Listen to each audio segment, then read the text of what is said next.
नमस्कार, बहुत स्वागत है आपका डिबेट लाइव बड़ी बहस मध्य प्रदेश में। मैं हूं आपके साथ अमित शर्मा। एग्जिट पोल के नतीजे सामने आने के बाद मध्य प्रदेश में सियासी सरगर्मी उफान पर है। बीजेपी इनसे उत्साहित है तो कांग्रेस को ये पोल बीजेपी के प्रायोजित नजर आ रहे हैं। तो वहीं बीजेपी ने इन नतीजों पर सधी प्रतिक्रिया दी है और लाडली बहना को गेम चेंजर बताया है, जबकि कांग्रेस ने अपने कार्यकर्ताओं को संदेश भेजा है कि इन नतीजों से भ्रमित न हो और पूरी ताकत से मतगणना के दिन जुटे रहें। देखिए हमारी एक खास रिपोर्ट। 3 तारीख को आप देखेंगे फिर से 5वीं बार भारतीय जनता पार्टी सरकार बनेगी। बदलाव का वोट मिलेगा। जनता चुनाव लड़ी है, कांग्रेस का छोटा कार्यकर्ता चुनाव लड़ा है। एग्जिट पोल जानबूझकर इसीलिए बनाए गए हैं कि कांग्रेस कार्यकर्ता निराश हों।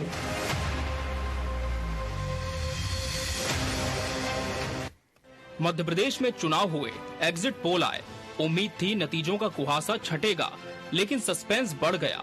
ज्यादातर पोल्स ने बीजेपी का हौसला बढ़ा दिया तो कांग्रेस को कार्यकर्ताओं का हौसला बरकरार रखने की चुनौती बढ़ा दी। बीजेपी की ओर से सरकार बनने के दावे बढ़ गए कि मैं प्रदेश में भारतीय जनता पार्टी की सरकार बना के लाऊंगा। और मैंने जो कहा था वो पूरा होगा। 3 तारीख को आप देखेंगे फिर से 5वीं बार भारतीय जनता पार्टी सरकार बनेगी।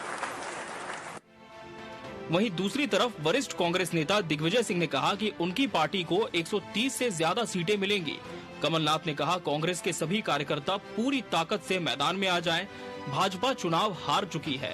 कुछ एग्जिट पोल जानबूझकर इसलिए बनाए गए हैं कि कांग्रेस कार्यकर्ता निराश हों और झूठा माहौल दिखाकर अधिकारियों पर दबाव बनाया जाए।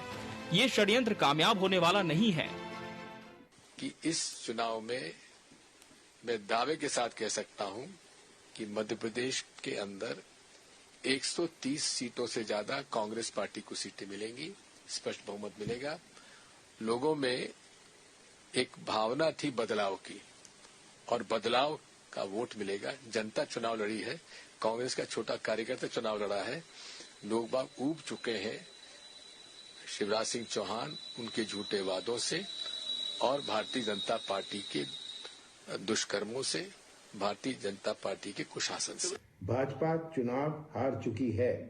कुछ एग्जिट पोल जानबूझकर इसीलिए बनाए गए हैं कि कांग्रेस कार्यकर्ता निराश हों और झूठा माहौल दिखाकर अधिकारियों पर दबाव बनाया जाए। ये षड्यंत्र कामयाब होने वाला नहीं है। कांग्रेस के सभी पदाधिकारी, जिला अध्यक्ष, जिला प्रभारी, मोर्चा संगठन के प्रमुख और प्रकोष्ठों के पदाधिकारी अपने अपने काम में जुट जाएं और निष्पक्ष मतगणना कराएं। हम सब जीत के लिए तैयार हैं। हम सब एकजुट हैं। मध्य प्रदेश में 230 सीटों पर हुए विधानसभा चुनाव के लिए 3 दिसंबर को मतगणना की जाएगी। इसके लिए प्रदेश भर में 3500 टेबल लगाई जाएंगी। सबसे ज्यादा 21 टेबल 16 विधानसभा क्षेत्रों में लगेंगी। वहीं सबसे कम 14 टेबल 161 विधानसभा क्षेत्रों में लगाई जाएंगी। आयोग ने दावा किया है कि सब जगह व्यवस्थाएं हो चुकी हैं।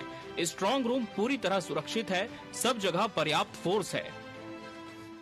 जो हमारे 230 विधानसभा क्षेत्र हैं, इनके लिए जो टेबल में बता रहा था, जो टेबल की संख्या बढ़ाई गई है, तो यदि आप 230 को 14 पे देखते हैं तो उससे काफी ज्यादा टेबल लगाए गए हैं। टेबल्स की कुल संख्या जो इस मतगणना के दौरान पूरे राज्य में जिनका उपयोग होगा वो है 4369 4369। और पोस्टल की जो गणना होगी उसकी जो संख्या है वो 692।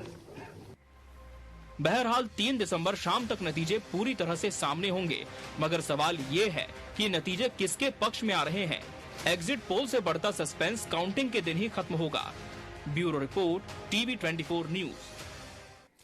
और आज इसी विषय पर हम चर्चा करेंगे। हमारे साथ खास मेहमानों का पैनल भी जुड़ चुका है। बीजेपी प्रवक्ता अजय धावले हमारे साथ जुड़े हैं। अजय जी, आपका बहुत बहुत स्वागत है। कांग्रेस प्रवक्ता तनय अग्रवाल जी इस चर्चा का हिस्सा है। तनय जी, आपका भी बहुत बहुत स्वागत है।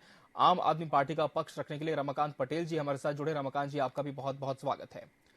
तो जिस तरह से एग्जिट पोल या प्रीपेड पोल, यही आज इस चर्चा का शीर्षक भी हमने रखा है। अजय जी, लगातार ये आरोप, जी अजय जी आप सुन पा रहे हैं मुझे? नहीं, मुझे आप ऑडियो कॉल नहीं आया है, आप ऑडियो करवाएंगे? चलिए, जी मैं कनेक्ट करवा रहा हूं आपको। एक बार ऑडियो पेश कर लें अजय जी का, तब तक हम कांग्रेस का रुख कर लेते हैं। जिस तरह से लगातार ये एग्जिट पोल को लेकर कल से चर्चाओं का बाजार गर्म है तनय जी, और अब कांग्रेस के एक बड़े नेता ने कह दिया है कि ये पूरी तरह से प्रायोजित है ताकि कांग्रेस कार्यकर्ताओं का मनोबल गिराया जा सके। क्यों आपको लगता है कि ये जो एग्जिट पोल होते हैं, जो हर बार चुनाव से पहले जारी होते हैं, ये किसी तरह से प्रायोजित किए जा सकते हैं, और इसके पीछे क्या मंशा सिर्फ यही है कि कांग्रेस का मनोबल गिराना है, या कुछ और कांग्रेस पार्टी मान रही है? देखिए, सबसे पहले तो आपका शुक्रिया कि आपने डिबेट में मुझे शामिल किया। और जैसा कि माननीय दिग्विजय सिंह जी ने बोला कि एग्जिट पोल मध्य प्रदेश की जनता का असली मायना नहीं रख पाते, तो ये क्यों नहीं रख पाते? जब मध्य प्रदेश में एंटी इनकम्बेंसी इतनी हाई है तो एग्जिट पोल में भाजपा को 150 से ऊपर सीटें कैसे मिल सकती हैं?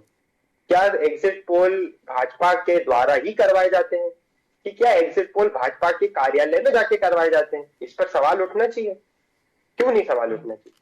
जब पूरी जनता ये बोल रही है कि इस बार मध्य प्रदेश में कमल नहीं कमलनाथ आएंगे, तो फिर एग्जिट पोल भाजपा को 150 से ऊपर सीटें कैसे दे रहे हैं? अच्छा, कुछ एग्जिट पोल कांग्रेस को बढ़त दे रहे हैं, कुछ एग्जिट पोल भाजपा को बढ़त दे रहे हैं। देखिए, दिग्विजय सिंह जी को 45 साल हो गए हैं राजनीति के अंदर, और 45 साल और एग्जिट पोल लगभग 5-6 साल में आते रहते हैं। तो हमारे लिए तो 45 साल का अनुभव किसी एग्जिट पोल से ज्यादा बड़ा है जी। तो हमारे राजनेता जी ने जो कहा है, हम उस पर अटल है कि कांग्रेस इस बार 3 दिसंबर को मध्य प्रदेश में सरकार बना रही है। कमल नहीं कमलनाथ खेलेंगे इस बार जी। चलिए, लेकिन कहीं ना कहीं तने जी, एग्जिट पोल को झुठलाया भी जा सकता है, क्योंकि ये तो सिर्फ रुझान होते हैं, फाइनल नतीजे नहीं होते हैं। तो क्या इसे कांग्रेस पार्टी गंभीरता से ले रही है? जी, कांग्रेस पार्टी ने इसे गंभीरता से लिया भी है और नहीं भी। कुछ एग्जिट पोल को गंभीरता से लिया भी है, कुछ एग्जिट पोल को नहीं भी, क्योंकि हमारे अंदर विश्वास इतना है कि हम 130 से ज्यादा ऊपर सीटें ला रहे हैं। माननीय दिग्विजय सिंह जी ने भी बोल दिया है कि हम 130 से ऊपर सीटें ला रहे हैं। माननीय कमलनाथ जी ने भी बोल दिया है कि हम 130 से ज्यादा सीटें ला रहे हैं, और राहुल गांधी जी तो पहले ही बोल चुके थे कि हम 150 से ऊपर ला रहे हैं। तो हमारे अंदर तो विश्वास पूरा है कि हम इस बार सरकार बनाने जा रहे हैं। ठीक है अजय जी, सुना आपने, कुछ एग्जिट पोल ऐसे हैं जिसे कांग्रेस गंभीरता से ले रही है। सवाल उस पर है जिसमें बीजेपी को बढ़त दिखाई जा रही है। क्या प्रायोजित किया गया है एग्जिट पोल? अब इस पर सवाल उठने लगे हैं। अजय जी जी, देखिए, कांग्रेस का आज का नहीं, हमेशा का रोना है। ये रुदाली गैंग है। रुदाली गैंग जब भी इनके पक्ष में कुछ आता नहीं है तो ये इस तरह के बचकाने हथकंडे अपनाती रहती है। पहले इन्होंने, सबसे पहले देखिए, इनका राज था कि ईवीएम हैक हो जाते। फिर इनका अभी नया राज है कि अधिकारी कर्मचारी मैनेज हो जाते, जो कि चुनाव आयोग जो निष्पक्ष संस्था है उसके ऊपर प्रश्न चिन्ह उठाया। अब ये कह रहे हैं कि एग्जिट पोल भी प्रीपेड हो गए। तो आपको देश की संविधान, एक मिनट सर, बालाघाट से क्या हुआ था? आपको मैंने आपके बीच में इंटरप्ट नहीं किया था। आप ठीक है, आऊंगा तनय जी, आपके पास आऊंगा, उस विषय पर भी हम चर्चा करेंगे आज। जी जी, अजय जी आपकी बात पूरी करें। तो पहले इन्होंने ईवीएम हैक होती थी, फिर अब आया नया शिगुफा आया कि जो निष्पक्ष अधिकारी होते हैं चुनाव आयोग के, वो बायस हो रहे हैं। अब नया कह रहे हैं कि जो जिन्होंने एग्जिट पोल किए वो एजेंसियां प्रीपेड हो गई है। तो आपने ऐसे ही 50 सालों तक शासन चला है, इसलिए आपको देश के किसी भी संस्था पे, किसी भी इंडिपेंडेंट संस्था पे आपको विश्वास नहीं है। आप दिग्विजय सिंह जी का बता रहे थे, दिग्विजय सिंह जी को 45 सालों का राजनीतिक अनुभव है, लेकिन दिग्विजय सिंह वही व्यक्ति है जो कहते थे कि चुनाव मैनेजमेंट से जीते जाते हैं, विकास का चुनाव से कोई लेना देना नहीं है, और ये ऑन रिकॉर्ड कहते थे, उनके भाई कार्ड भी मिल जाएंगे।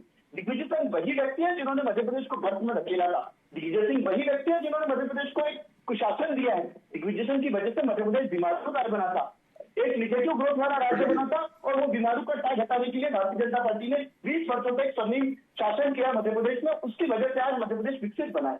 निगेटिव ग्रोथ हुआ करती थी, जीडीपी में कॉन्ट्रीब्यूट करने वाला राज्य भारतीय जनता पार्टी की वजह से मध्य प्रदेश बना है। तो हमें विश्वास है जनआकांक्षाओं के सम्मान पे, हमें विश्वास है 2 दशक के विकास पे, हमें विश्वास है मध्य प्रदेश के 8.5 करोड़ की जनता है जिन्होंने विश्वास और विकास को देखा है। और भारतीय जनता पार्टी का शासन स्वर्णिम शासन रहा है मध्य प्रदेश के इतिहास में। आप लोगों का 15 महीनों में कमलनाथ जी का सुशासन आया था, ऐसा आप कह रहे हैं, लेकिन उन 15 महीनों में वल्लभ भवन से सिर्फ ट्रांसफर इंडस्ट्री चली है। जिस दिन इस्तीफा देना जाना था कमलनाथ जी को, 63 करोड़ रुपए ट्रांसफर कर दिए एक एजेंसी के खाते में। तो भ्रष्टाचार करने वाली कांग्रेस मध्य प्रदेश में कभी भी सत्ता नहीं स्थापन कर सकती। आपको अगर लग रहा है कि मध्य प्रदेश में जनता ने आपको जनादेश दिया है तो 3 दिसंबर दूर नहीं है। मेरे कांग्रेस के प्रवक्ता मित्र, 3 दिसंबर अभी जल्दी आने वाली है। आप देखिए, विश्वसनीय जितनी भी एजेंसियां उन पर प्रश्न चिन्ह लगा सकते हैं, लेकिन मध्य प्रदेश की 8.5 करोड़ जनता के विश्वास पे आप प्रश्न चिन्ह नहीं लगा सकते। उस जनता ने विश्वास और जनाशीर्वाद भारतीय जनता पार्टी को दिया है और 3 दिसंबर को जब ईवीएम खुलेंगे यही जनाशीर्वाद और यही विश्वास आपको वोटों के रूप में प्रतिलक्षित होता हुआ दिखेगा। भारतीय जनता पार्टी ने मध्य प्रदेश को स्वर्णिम मध्य प्रदेश बनाया है। उस स्वर्णिम मध्य प्रदेश को भारतीय जनता पार्टी की सरकार आने जा रही है। मोदी जी चलिए, दावे सब पार्टियों के अपने अपने हैं और इसी क्रम को आगे बढ़ाते हुए हम आम आदमी पार्टी का रुख करेंगे। रमाकांत जी, कांग्रेस एग्जिट पोल को नहीं मान रही है। उसका कहना है कि अधिकतर जिसमें बीजेपी को बढ़त है प्रायोजित है। बीजेपी का कहना है कि सर्वे के आधार पर प्राइवेट एजेंसीज ने कंडक्ट किया है, तो क्यों इस पर सवाल उठाए जाए। लेकिन आम आदमी पार्टी का क्या स्टैंड है, क्योंकि एग्जिट पोल में तो सिर्फ बीजेपी और कांग्रेस के बीच में ही कांटे की टक्कर है। आम आदमी पार्टी का तो जिक्र कहीं दिख नहीं रहा है। देखिए अमित जी, आपने 2 चीजें कही। एक तो ये कि सर्वे पे आम आदमी पार्टी क्या कह रही है, और दूसरा ये कि आम आदमी पार्टी का कहीं नाम नहीं दिख रहा है। जी बिल्कुल, आपने ठीक कहा कि सर्वे की अगर बात हम करें तो सर्वे कोई ग्राउंड पे जाकर के नहीं होता है। हमने आज तक नहीं देखा। मैं 40 साल का व्यक्ति हूँ और 40 साल में कभी एक कोई चैनल वाला, कोई सर्वे एजेंसी वाली आकर के नहीं पूछे किसकी सरकार बन रही है, कौन जीत रहा है। तो सर्वे की विश्वसनीयता पे तो सवाल हमेशा से उठते आए हैं। कभी भी सर्वे सत्य नहीं आते हैं और अलग अलग एजेंसीज के अलग अलग सर्वे आते हैं। दूसरा, रही बात आम आदमी पार्टी का कहीं पे जो है सर्वे में नाम नहीं आ रहा है। बिल्कुल अमित जी, ठीक बात है। हम लोग भी देख रहे हैं सर्वे कहीं पर नाम नहीं आ रहा है। लेकिन असल बात यह है कि हम लोग राजनीति में क्यों हैं। हम लोग राजनीति में इसलिए तो नहीं है कि 40 करोड़ रुपए खर्च करके चुनाव में और 400 करोड़ रुपए बनाओ। हम लोग राजनीति में इसलिए नहीं है कि हमारे बाप दादाओं की और कुनीति से अवैध रूप से वसूली हुई संपत्ति को सुरक्षित करने के लिए हम लोग राजनीति में है कि चुनाव लड़ करके इसको सुरक्षित रखेंगे, चुनाव जीत करके इसको सुरक्षित रखेंगे। हम लोग राजनीति में इसलिए है कि जनता की सेवा कर सके, ईमानदारी से जो जनता से वादा कर रहे हैं उस काम को पूरा कर सके। जैसा दिल्ली में अच्छे काम किए हैं, लोगों को महंगाई से राहत देने का काम किए, रोजगार देने का काम किए हैं। जैसा पंजाब में कर रहे हैं, रोजगार देने का काम, बिजली पानी मुफ्त करने का काम, अच्छे स्कूल अस्पताल बनाने का काम, किसानों को फसलों का दाम देने का काम, फसल खराब होने पे मुआवजा देने का काम। तो ये काम हम करने के लिए राजनीति में है। हमने जनता से जो जो वादे किए हैं, हमारे जितने लोग भी जीत के आते हैं, जनता जितना आशीर्वाद देती है, निश्चित तौर पे एक एक वादे को ये पूरा करके दिखलाएंगे। दूसरी बात, आम आदमी पार्टी के 66 कैंडिडेट मैदान में थे और ये स्वाभाविक है कि लोग जो वोट देते हैं वो इस बात को दृष्टिगत रखते हुए वोट अधिकतर लोग करते हैं, बहुतायत लोग करते हैं कि हम जिसको वोट दें उसकी सरकार बने। तो इस बात का हमको बड़ा नुकसान हुआ है वोट में, ये मानते हैं। लेकिन हमारे जो लोग भी जीतेंगे वो ईमानदारी से अपने किए हुए वादों को पूरा करने के लिए प्रतिबद्ध हैं और वो करके दिखाएंगे। चलिए, मैं वापस अपने पहले सवाल पर ही आपसे जवाब लूंगा। रमाकांत जी, एग्जिट पोल को कितना सही आप मानकर चल रहे हैं? देखिए, आप अलग अलग चुनावों में देखेंगे अलग अलग एग्जिट पोल आते हैं और एग्जिट पोल को सही मानना तो खैर ठीक है नहीं, कभी कभार ये सही भी हो जाते हैं। लेकिन इसमें से कौन से एग्जिट पोल को आप सही मानेंगे? दरअसल 8 एजेंसियों के एग्जिट पोल अलग अलग आ रहे हैं। किसी में कांग्रेस को बढ़त दिख रही है तो 2 एजेंसियों के आ रहे हैं, उसमें भाजपा को भारी बम्पर जीत मिल रही है। तो ये जो 2 एजेंसियों के आ रहे हैं ये तो गले के नीचे उतर ही नहीं रहे हैं, क्योंकि मध्य प्रदेश के अंदर तमाम तरह के घोटाले हुए, चाहे पोषण आहार का घोटाला हो, चाहे पटवारी भर्ती में घोटाला हो, चाहे व्यापम हो, तमाम तरह के घोटाले हुए, तमाम तरह के भ्रष्टाचार हुए, किसानों पे गोलियां बरसाई गई, गोलियां चलाई गई, मारा गया, युवाओं को पीटा गया, महिलाओं को पीटा गया। तो मुझे लगता नहीं है कि यहाँ पर भारतीय जनता पार्टी की सरकार बनने जा रही। भारतीय जनता पार्टी से लोग त्रस्त थे, लोगों ने भाजपा के खिलाफ वोट किया है। लोग तो चिल्ला चिल्ला के भाजपा के कार्यकर्ता कहते थे कि भैया हम दुखी हैं अपनी सरकार से, इस बार हम बदलाव करना चाहते हैं, भाजपा के कार्यकर्ता कहते थे। चलिए, और इसी परिवर्तन का नारा कांग्रेस ने भी दिया था कि अब बदलना है सरकार को, और कहीं न कहीं कांग्रेस ने बहुत हद तक जमीन पर उतरकर इन तमाम घोटालों का जिनका आपने जिक्र किया उसके लिए आवाज भी उठाई है। तनय जी, जिस तरह से आपने बालाघाट की घटना का जिक्र किया, निश्चित तौर पर वहां पर एक घटना हुई जिसमें फिर जो ऑन रिकॉर्ड बयान आए हैं वो ये है, जैसे कि आप भी जानते हैं तनय जी, कि लापरवाही हुई है, अधिकारी पर कार्रवाई की गई है, लेकिन आप लोगों की मांग थी कि जो एक्शन हुआ है वो काफी नहीं है। क्या आपको लगता है कि जो सिस्टम है वो भी शासन के साथ है, प्रशासन के साथ है, शासन प्रशासन एक साथ है, और इसी गठजोड़ के चलते आपको लग रहा है अब इसकी जो छवि है, जो छाप है, वो एग्जिट पोल पर भी आपको दिख रही है? सबसे पहले तो मेरे बीजेपी के मित्र ने कहा था जी कि कांग्रेस को एजेंसियों पे भरोसा नहीं है। तो क्यों भरोसा होगा कि आप हर जगह तो पहले इलेक्शन चुनाव के पहले ईडी भेज देते हैं, सीबीआई भेज देते हैं, आईटी भेज देते हैं, आपकी हर जगह तो रेड हो जाती है।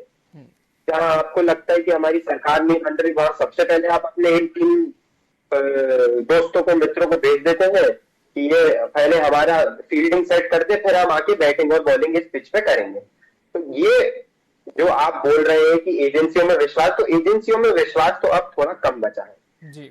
आप पहले ईडी, सीबीआई और आईटी की पहले निष्पक्ष जांच कराएं कि ऐसा क्यों होता है कि इलेक्शन से 3-4 महीने पहले वो एक्टिव हो जाती हैं, जैसे इनकी सरकार बनती है वैसे ही सारे विपक्ष के नेताओं पे केसेस लगने लगते हैं, उनके पुराने चिट्टे कुत्ते खुलने लगते हैं, और अगर इनकी सरकार नहीं बनती है तो फिर वो कहीं और जाके दूसरे कहीं और इलेक्शन हो जाता है। तो इस पे तो नहीं है। अब मैं आपकी बात पे आऊं कि बालाघाट, तो बालाघाट पे जरूर वो एक काफी संगीन केस था, हमने उस पर काफी स्ट्रिक्ट एक्शन का मांग किया था, थोड़ा एक्शन देर से हुआ, उस पर और सख्त कार्रवाई होनी चाहिए थी। कहीं ना कहीं इसमें किसी ना किसी का खेल है जी। कहीं ना कहीं से भाजपा यहाँ पे आ जाती है कि ऐसा क्यों होता है कि हर बार चुनाव से पहले इन पे कोई ना कोई ऐसा कहीं ना कहीं पोस्टल बैलेट खुलने का वैसा रुझान आ जाते हैं, तो ये गलत बात है, ये ऐसा नहीं हो जी। अगर आप चुनाव लड़ते हैं तो आप चुनाव ईमानदारी से लड़िए, अपनी एजेंसियों को भेज के विपक्षों को डराने का काम ना करिए। ठीक है अजय जी, आप लगातार विपक्ष को डराते हैं और अक्सर जब चुनाव आता है तभी एजेंसी का दुरुपयोग किया जाता है, ये बड़ा आरोप कांग्रेस एक बार फिर लगा रही है जी। देखिए, कांग्रेस ने 50 वर्षों तक इस देश पे शासन किया है, 75 वर्षों से चुनाव आयोग निष्पक्ष चुनाव करा रहा है, और चुनाव उस जमाने से भी करा रहा है जब ईवीएम, जब बैलेट पेपर और जो बूथ कैप्चरिंग होती थी, मशीन अपना बैलेट पेपर लूट लिए जाते थे, उस जमाने में भी हमने प्रश्न चिन्ह नहीं उठाया था इनकी कार्यप्रणाली पर। क्योंकि क्या करोगे आप, इतना बड़ा देश है, इतनी बड़ी एजेंसियां लगती है, तो निश्चित रूप से कहीं ना कहीं मानवीय भूल हो जाती है। लेकिन आज जो पर्पजफुली ईडी, सीबीआई और उसकी बात कर रहे हैं जी, देखिए जैसे ही इन लोगों के भ्रष्टाचार सामने आ जाते, ये एजेंसियों की निष्पक्षता पे प्रश्न चिन्ह उठा जाता है। इस चुनाव में क्या हुआ, इस चुनाव में देखिए जो प्रकरण बहुत दिनों से चल रहा था, और अधिकतर क्या होता है जी, मेरी बात सुन लीजिए, अधिकतर प्रकरणों में ये सुप्रीम कोर्ट तक के केसेस मॉनिटर होते हैं। सुप्रीम कोर्ट में बहुत सारे ईडी और सीबीआई के प्रकरण आज मॉनिटर कर रहा है जो करप्शन के चार्जेस है। अब नेशनल हेराल्ड का प्रकरण ले लीजिए, सुप्रीम कोर्ट मॉनिटर कर रहा है। अब नेशनल हेराल्ड का प्रकरण सुप्रीम कोर्ट मॉनिटर कर रहा है, इनकी सारी लीडरशिप बेल पे उस प्रकरण में है। जब इनकी 751 करोड़ रुपए की संपत्ति हटा की है, तब यह कहते हैं कि ईडी निष्पक्ष जांच नहीं कर रही। भाई हम थोड़ी कर रहे हैं, सुप्रीम कोर्ट उस प्रोब को मॉनिटर कर रहा है। जब आप सुप्रीम कोर्ट उसकी प्रोब को मॉनिटर कर रहा है तो ऑनरेबल सुप्रीम कोर्ट पर तो भरोसा रखिए, देश की न्याय व्यवस्था में तो भरोसा रखिए, उस पर भी आपको भरोसा नहीं है। रही बात आम आदमी पार्टी की, मेरे मित्र बहुत अच्छा भाषण दे रहे थे, उनको ये देखना पड़ेगा कि उनकी पूरी की पूरी कैबिनेट आज तिहाड़ जेल में है, और वो बात कर रहे थे लोकतंत्र बचाने की। जो पार्टी भ्रष्टाचार के मुद्दे पे सरकार में आई थी, वो कहते थे कि अगर किसी पर भ्रष्टाचार का भी आरोप लगा है, सिर्फ आरोप लगा है, कन्विक्शन की बात ही नहीं है, अगर किसी के ऊपर आरोप लगाए तो उसने इस्तीफा भी देना चाहिए। वही पार्टी आज कह रही है कि केजरीवाल जी को, यदि केजरीवाल जी जेल चले जाते तो उन्हें इस्तीफा देना या नहीं चाहिए। तो ये क्यों अपने लिए कन्वीनियंस की ग्राउंड ढूंढ रहे? देखिए, कांग्रेस और आम आदमी पार्टी एक ही सिक्के के दो पहलू है, रेवड़ियां बांटने का काम करते हैं, उसी के ऊपर इन्होंने सरकार बनाई। लेकिन देश की जनता मूर्ख नहीं है, देश की जनता भूली भाली भी नहीं है, देश की जनता समझदार है। उन्होंने आम आदमी पार्टी के जो भ्रष्टाचारी नेता आज जेल में बैठ के शासन चला रहे हैं, और इनके जो मुख्यमंत्री जेल में जाने वाले, साथ ही कांग्रेस की लीडरशिप भी तिहाड़ जेल जाने वाली है। चलिए जवाब लेते हैं रमाकांत जी, आपकी बात पूरी तरह से करेंगे। आप मध्य प्रदेश के चुनाव परिणाम आने दीजिए, मध्य प्रदेश से भी कांग्रेस का अस्तित्व खत्म होने जा रहा है। ठीक है रमाकांत जी जी। अब मैं बदला दूं, इन्होंने बड़ी बड़ी बातें करी कि आम आदमी पार्टी के नेता जेल में है, तिहाड़ जेल में है, मुख्यमंत्री जाने वाले हैं, बिल्कुल ठीक बात है। मैं बतला दूं कि भारतीय जनता पार्टी के पास जांच एजेंसियां हैं, उसके दुरुपयोग के दम पे ये किसी भी व्यक्ति को चाहे जितने समय तक जेल में रख सकते हैं। ऐसा इन्होंने कानून बना रखा है, पीएमएलए कानून। अजय धावले जी, आपको अगर जानकारी है कि नहीं है मुझे नहीं पता, लेकिन पीएमएलए कानून में ये साफ है कि जितने समय तक चाहे ईडी चाहे जिसको जेल में रख सकती है। हालांकि ये अलग बात है कि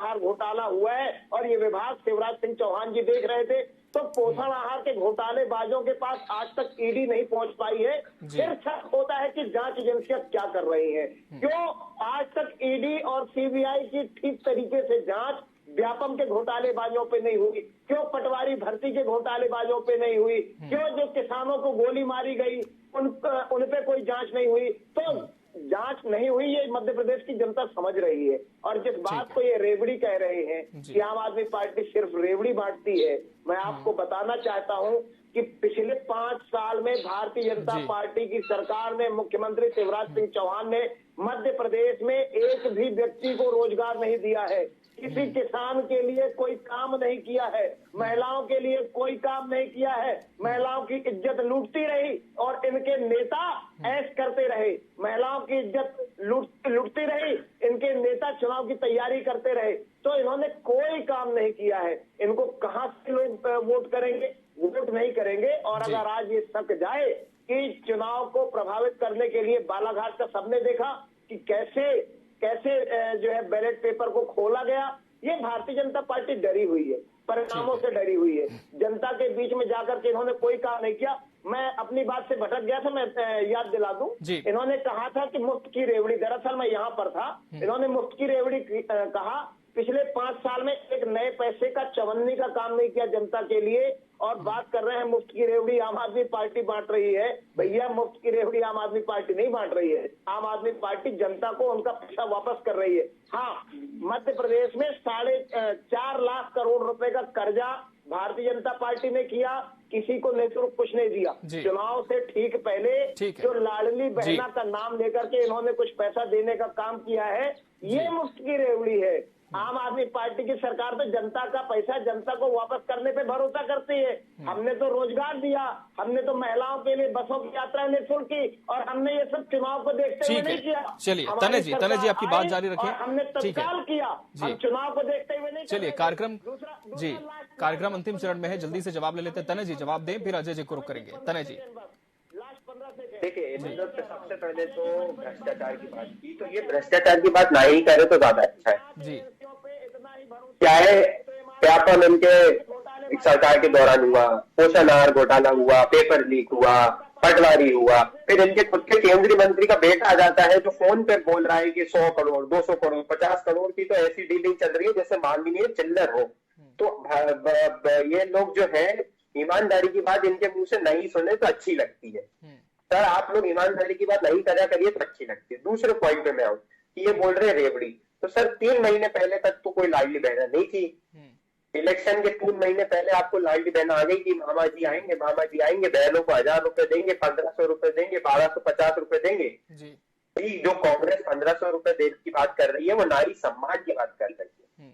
एज ए सम्मान के रूप में दिए जाएंगे, वो लाडली बहना कहला के नहीं दिए जाएंगे। और इतनी सारी जो आपकी 2 लाख भर्तियां खाली पड़ी हुई है, तो 2 करोड़ युवा बेरोजगार है, उनके बारे में आपने 4 साल में कुछ नहीं सोचा। एक झूठा मांग पत्र लेके आ जाते हैं, जो भी इनने कांग्रेस के ही मैनिफेस्टो से कॉपी किया है, उसमें 1-2 चीज फेर बदल कर देते हैं। उस बात पे क्यों बोलूं, इनके मैनिफेस्टो में लाडली बहना थी नहीं जी। क्यों सर? अगर वो आपके चुनाव प्रचार का सबसे अहम मुद्दा था तो फिर वो मैनिफेस्टो में क्यों नहीं आया? कि आपको यहाँ पे विश्वास था कि आपकी सरकार जाने वाली है? अजय जी, अगर विश्वास था तो फिर मैनिफेस्टो में शामिल करने में क्यों गुरेज किया आपने जी? देखिए, कांग्रेस को पूछकर भारतीय जनता पार्टी का मैनिफेस्टो नहीं बनेगा। मध्य प्रदेश की जनआकांक्षाओं का सम्मान करके मध्य प्रदेश का संकल्प पत्र बना, और वो संकल्प पत्र हमेशा संकल्पों की पूर्ति करती है, इसलिए भारतीय जनता पार्टी को हमेशा वोट मिलते हैं। ये बात कर रहे थे केंद्र में ये जो रेवड़ी बांटने का काम अगर आपने किया होता, और आपने जो किया था उसकी वजह से आप मध्य प्रदेश नहीं, आप केंद्र में भी 10 वर्षों की सत्ता से बाहर हैं। आदरणीय प्रधानमंत्री श्री नरेंद्र मोदी जी के शासन में अगर सरकारी एजेंसियों का अगर सम्मान बढ़ा है तो उनके शासन में बढ़ा है। 1 मिनट सर, 1250 रुपए आप दे रहे हैं, हम नहीं दे रहे थे। चुनाव से 3 महीने पहले दिए हैं। उन घोटालों के लिए आप सुप्रीम कोर्ट तक के चले गए, और सुप्रीम कोर्ट ने सारे घोटालों में क्या किया, सुप्रीम कोर्ट के सारे प्रूफ मॉनिटर कर रहा है, और कभी हर खाते में 15 लाख रुपए 2 करोड़ सालाना रोजगार का महंगाई की मार अब की बार मोदी सरकार किसने कहा था? है हिम्मत तो दोबारा बोल के दिखाओ, है हिम्मत तो दोबारा बोल के दिखाओ। भूल गए उठी महंगाई की मार, हर खाते में 15 लाख। चलिए ठीक है, तो एग्जिट पोल से चर्चा शुरू हुई थी और कहीं ना कहीं एक बार फिर से आरोप प्रत्यारोप पर आकर इसका समापन हो रहा है। बहरहाल समय हमारे पास इतना ही था इस डिबेट के लिए। आप तीनों मेहमानों का बहुत बहुत शुक्रिया हमसे इसमें जुड़ने के लिए और इसका हिस्सा बनने के लिए। इसी के साथ बड़ी बहस मध्य प्रदेश डिबेट लाइव में आज के लिए फिलहाल इतना ही। मुझे दीजिए इजाजत, नमस्कार।